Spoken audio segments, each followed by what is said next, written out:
Irmão, mas necessário é mudarmos o coração.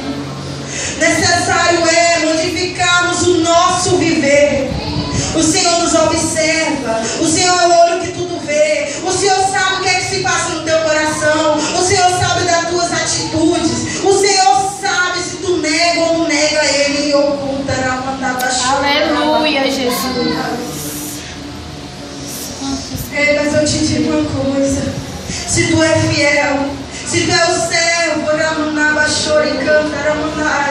se tu é o servo fiel, ei, não te preocupa não, que a tua bênção está bem pertinho de chegar. Não te preocupa não, não te preocupa não, que o Senhor já está enviando os anjos dele. Não te preocupa, está demorando. Está demorando.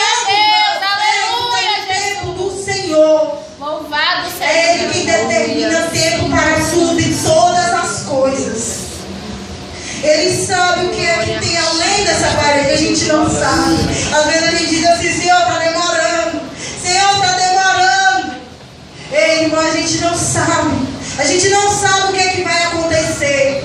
Mas o Senhor sabe todas as coisas. Ele sabe o momento certo de agir. Ele chega no momento certo.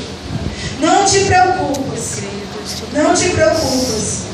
O Senhor está contigo. Se tu é fiel a Ele, se tu é uma serva, se tu é um servo de Deus, se tu honra Ele, o Senhor vai te honrar.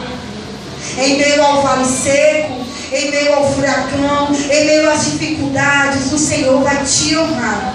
Aleluia. No momento certo e na hora certa. Aleluia.